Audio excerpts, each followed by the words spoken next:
ถึงสิเกิดบ้านนอกขอกหน้าบ้านป่าขาดอนบ่ร่ำรวยเป็นแสนเป็นล้านคือเพิ่นแต่ว่าเฮามีวัดมีครูบาอาจารย์มีพี่มีน้องที่รักศีลรักธรรมเฮามีสัมมาทิฏฐิมีความเห็นถูกเห็นตรงตามคำสอนพระพุทธเจ้าอย่างน้อยๆนี่เชื่อว่าบาปมีบุญมีชาติหน้าชาติก่อนนรกสวรรค์มีเฮ็ดดีก็ย่อมได้รับผลดีเฮ็ดชั่วก็ย่อมได้รับผลชั่ว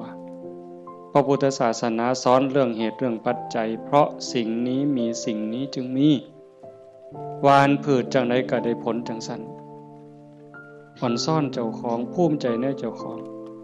แม่นสิเกิดบ้านนอกคอกหน้าทุกข์ยากปากหมองบ่ร่ำบ่รวยบ่สวยบ่งามแต่เฮามีโอกาสได้เข้าวัดได้มีโอกาสปฏิบัติธรรมเป็นผู้บ่ประมาทได้ยินเสียงปากเสียงเว้าของครูบาอาจารย์น้อมนำลงสู่การประพฤติปฏิบัติซ้ำนี่เฮาก็พอแห้งอ่ะนี่โยม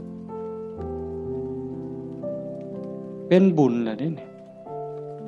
เกิดปีติเกิดความอิ่มใจแล้วก็ตั้งตนในความบ่ประมาทอีกอันนี้หมายถึงบุญเฮ็ดปั๊บก็เกิดความสุขใจอิ่มใจปั๊บขันเฮ็ดเรื่อยๆเฮ็ดบ่อยๆเฮ็ดดูๆจิตนึกตั้งแต่ถึงคุณงามความดีบัดเจ็บบัดป่วยบัดไข้บัดหนาวบัดสิล้มสิตายนิมิตที่มันดีมันงามนำพาดวงจิตดับปุ๊บไปสู่สุคติขันมันเฮ็ดดูอันนี้หมายถึงดีเด้ให้ท่านรักษาศีลเจริญภาวนาเลี้ยงพ่อเลี้ยงแม่